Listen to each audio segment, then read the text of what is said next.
आर्थिक आजादी भाग 8। सही व्यक्ति की पहचान और तलाश कैसे करें। यदि सही नजरिए के साथ सही समय पर सही व्यक्ति से सही बात सही तरीके से की जाए तो वे हमारे ऑर्गेनाइजेशन में शामिल हो जाते हैं। यदि सही नजरिए के साथ पर्याप्त संख्या में लोगों से बात की जाए, चाहे समय, व्यक्ति, बात या तरीका गलत ही हो, तो भी वे हमारे संगठन में शामिल हो सकते हैं। इसी को औसत का नियम कहते हैं। नेटवर्क मार्केटिंग और सेल्स व्यवसाय में कुछ समय बिता चुके लोग इस नियम को अच्छे से समझते हैं। औसत का नियम आपके ऑर्गेनाइजेशन में जुड़ने वाले लोगों पर भी लागू होता है। आपके ग्रुप में लोग अलग अलग कारणों से जुड़ते हैं। कुछ व्यक्ति सोचते हैं कि इसमें नुकसान और रिस्क तो कोई है नहीं, तो एक बार कोशिश करके देख लेते हैं। कुछ व्यक्ति आपका सहयोग करने के लिए आपके ऑर्गेनाइजेशन में शामिल होते हैं, या फिर ये आपको मना नहीं कर पाते और दबाव में बिजनेस ज्वाइन कर लेते हैं। कुछ लोगों को प्रोडक्ट पसंद आ जाते हैं और इनका मानना है कि कहीं ना कहीं से प्रोडक्ट लेने ही हैं, तो क्यों ना MLM कंपनी से ही ले लिए जाएं। किसी भी MLM ग्रुप में अधिकतर संख्या कंज्यूमर्स या सिर्फ प्रोडक्ट इस्तेमाल करने वालों की होती है। ये लोग बहुत बड़े बिजनेस का आधार बनते हैं।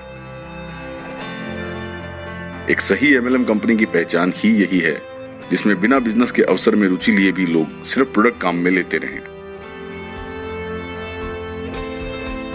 बिजनेस बिल्डर अवसर की तलाश में होते हैं, जिन्हें आय का एक अतिरिक्त जरिया चाहिए होता है जो इन्हें आर्थिक आजादी तक ले जा सके। एक बड़ा नेटवर्क मार्केटिंग ऑर्गेनाइजेशन बनाने में यही लोग बड़ी भूमिका निभाते हैं। आप चाहें या न चाहें, लेकिन आपके ग्रुप में ये चारों तरह के डिस्ट्रीब्यूटर होंगे: trial makers, supporters, product users और बिजनेस बिल्डर्स। आपके ऑर्गेनाइजेशन को बहुत बड़ा बनाने के लिए आवश्यकता है केवल 5 बिजनेस बिल्डर को अपने संगठन में शामिल करना। ट्रायल मेकर्स, सपोर्टर्स और प्रोडक्ट यूजर्स भी कुछ समय बीतने एवं और जानकारी मिलने पर बिजनेस बिल्डर्स बन सकते हैं।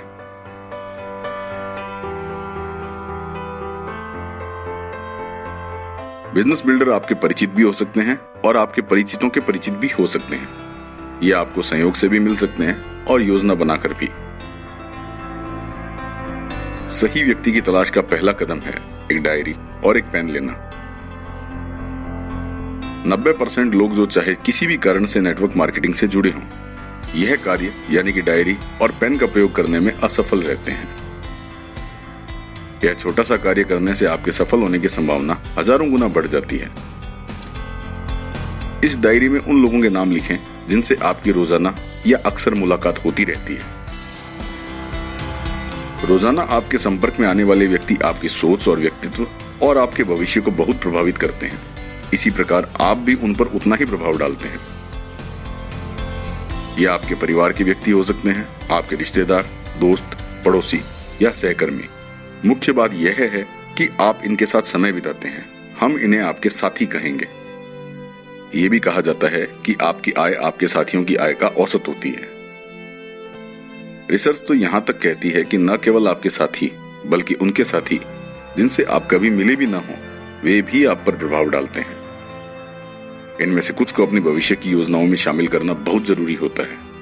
यदि आपको प्रभावित करने वाले सभी व्यक्ति इस बिजनेस में नहीं होंगे तो आप बिजनेस नहीं कर पाएंगे। इसी वजह से आपको अपने अपलाइन और अन्य सफल व्यक्तियों के लगातार संपर्क में रहना होता है। एक और लिस्ट बनाएं।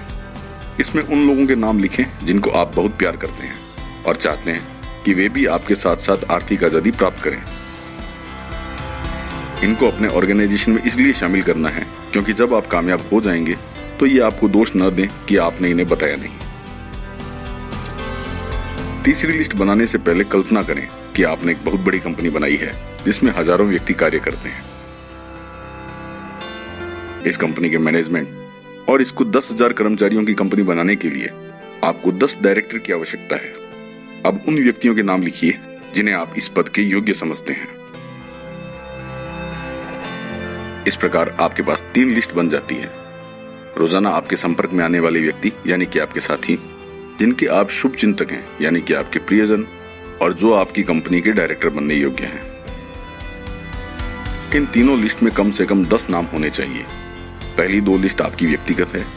कंपनी के डायरेक्टर बनने योग्य व्यक्तियों की तलाश हेतु आप अपने परिचितों से भी संपर्क मांग सकते हैं। एक बड़ा संगठन बनाने के लिए आपका लक्ष्य रहेगा तीसरी लिस्ट के व्यक्तियों को अपने संगठन में शामिल करना। लेकिन आपके खुद के इस बिजनेस में बने रहने के लिए आपके साथियों का इस बिजनेस में शामिल होना आवश्यक है। यदि आपके साथी आपकी कंपनी के डायरेक्टर बनने योग्य हैं, तो आपकी सफलता निश्चित है। लेकिन यदि आपके साथी आपकी कंपनी के डायरेक्टर बनने योग्य नहीं हैं, तो आपको उनके साथ समय बिताना कम करना होगा और सफल व्यक्तियों को अपना साथी बनाना होगा। यदि आपकी तीसरी लिस्ट में पर्याप्त नाम नहीं है, तो एक चौथी लिस्ट बनाइए उन व्यक्तियों की जो आपकी मदद कर सकते हैं आपकी तीसरी लिस्ट में नाम जुड़वाने में। यह लिस्ट सबसे बड़ी होगी और इसमें उन सभी लोगों के नाम आ सकते हैं जिन्हें आप जानते हैं और जो आपको जानते हैं। आपके परिचित आपके साथ इस बिजनेस में जुड़े या नहीं, लेकिन वे सही व्यक्ति की तलाश में आपकी मदद कर ही सकते हैं। इन लिस्ट पर कैसे कार्य करना है, इसके विषय में हम भाग 9 में बात करेंगे। धन्यवाद।